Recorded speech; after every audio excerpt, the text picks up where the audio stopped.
September 1988.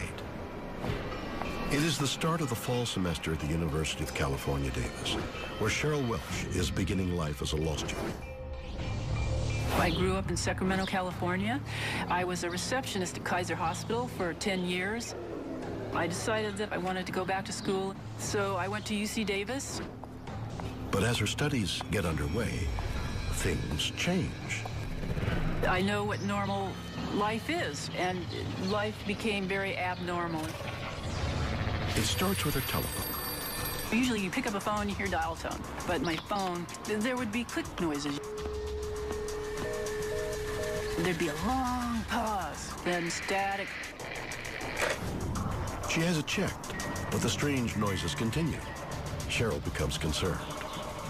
It's the first of many appliances that behave erratically in her presence. Things in my environment. All of the electrical equipment didn't work anymore. My computer, my TV. Her unease grows as she discovers it's not only machines that act strangely around her. Police cars started to follow me. I had a rock thrown at my car. Somebody tried to drive me off the road. I mean, I've never had a ticket. I've never taken drugs. People in my environment were acting out of character. I was acting my normal self, and people were acting weird. People turned against me. People would stare at you. Students would swear and spit on me. Weirder still, random strangers on the street seem to know exactly what she's thinking. I felt like I was surveilled. I thought somebody could read my thoughts. Cheryl's personal life falls apart as friends and family drift away. Then, she's fired from her job. It was like shock and awe. For 3 years, it was like that. And I realized, you know, this wasn't going to go away, despite my best efforts. That was a really depressing, blackest moment of my life. I just cried and cried and cried. I thought, why not just end it? Fearing for her sanity, Cheryl seeks help.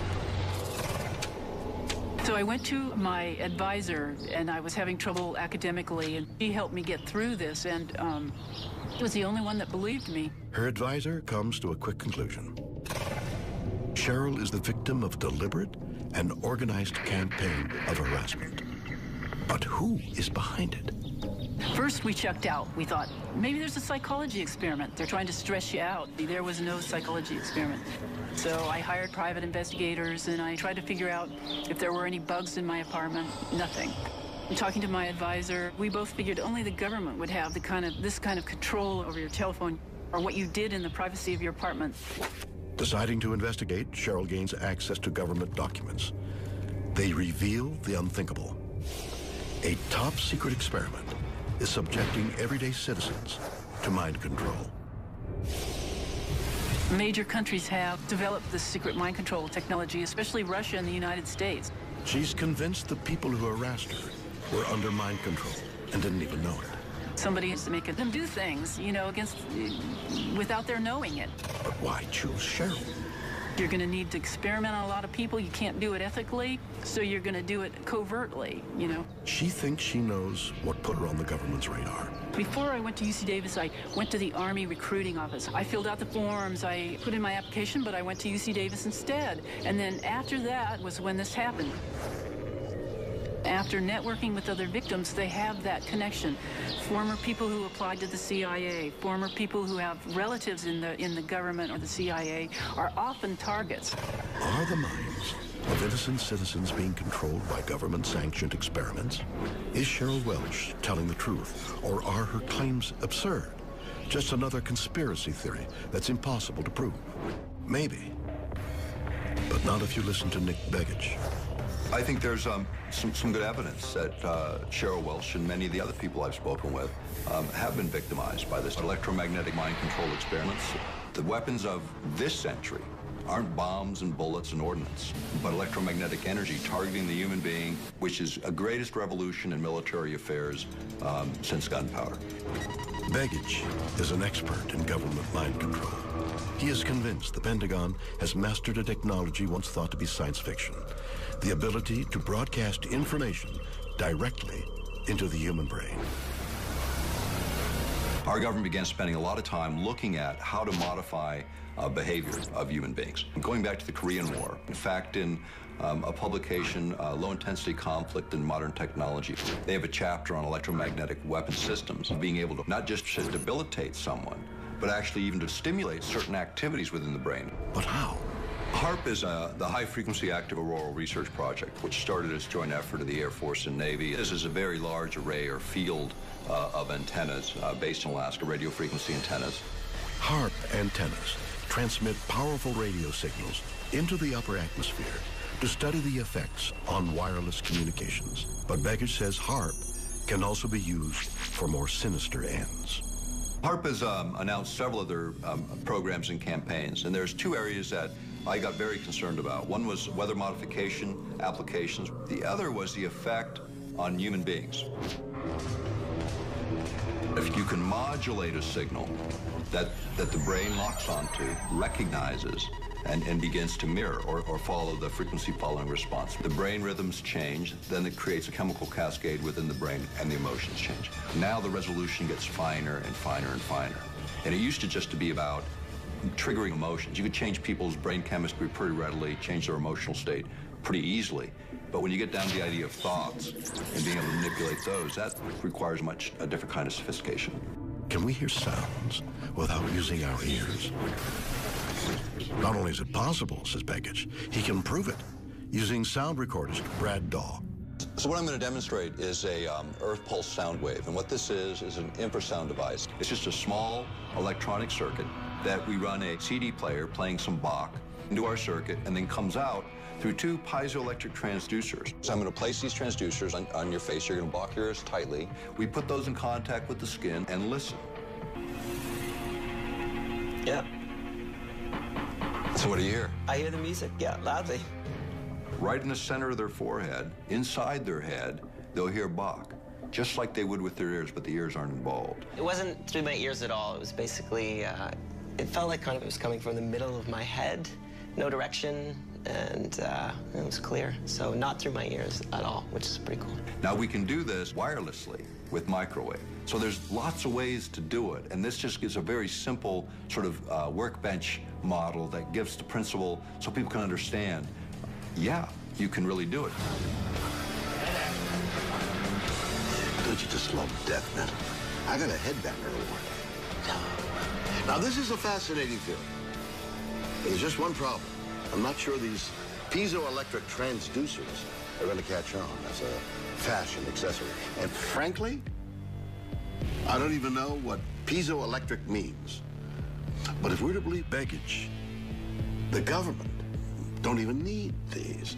They're tapping directly into our minds, controlling us with powerful, invisible microwaves that can alter the very way we think and act, making us believe anything they want us to. And that's just the Republicans. A California woman suffers a brutal campaign of harassment. Is the government trying to control her mind? Clinical psychologist J. Ryan Fuller believes Cheryl's experience isn't due to harassment, but mental illness. When I heard of some of the things that were described, certainly bring to mind the kinds of content that sometimes people with psychotic disorders have. He thinks Cheryl has a classic case of delusional disorder. A delusional disorder is a particular type of psychotic disorder where there's going to be false beliefs held very, very strongly despite evidence being presented again and again to a person. And it's going to be, in that case, when it's the non-bizarre kind of delusion, information that people within that cultural group would believe could happen, but in this case, there doesn't seem to be any evidence to support it. So one might think that their spouse is constantly cheating, and that would be a jealous type. If it's a persecutory type, it could be that I'm being harassed by the police or the FBI, despite the facts that there isn't evidence to confirm that that's actually going on. And so I might believe that my mother-in-law is trying to poison me with her cooking. It's something that could happen in the real world, but there isn't any evidence to confirm it. But what about strangers who spit at Cheryl in the street? The interpretation that people are going to be insulting them or hostile or have malicious intent is very, very common. It could be that I'm being harassed by the police or the FBI. There's a conspiracy. There's some kinds of organization or people kind of out to get them that's going to sort of lead to sort of suspiciousness and hypervigilance and things like that.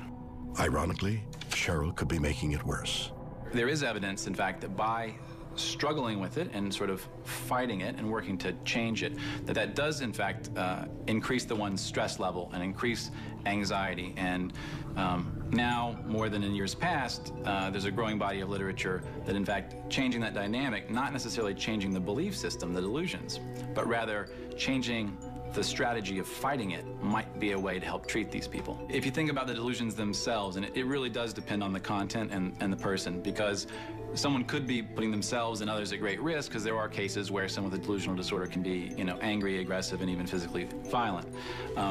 There are other cases where the real harm is going to come from the negative emotions they experience as a function of the belief.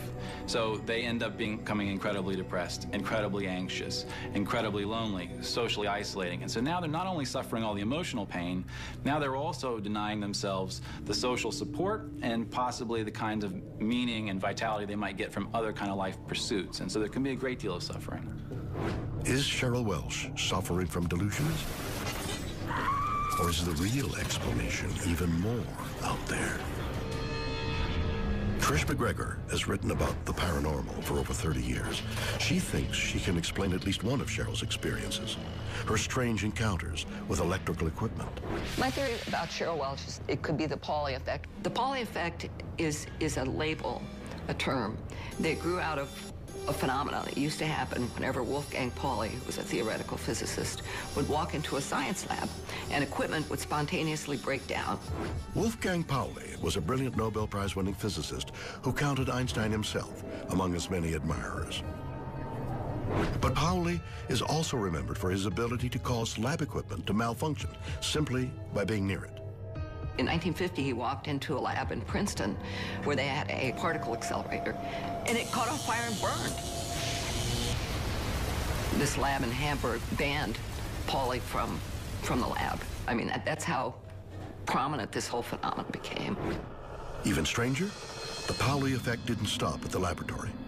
On Pauli's second honeymoon, he and his wife set off for a car trip. He had a new battery in the car, and the battery died. And Pauli said, the Pauli effect, here it is.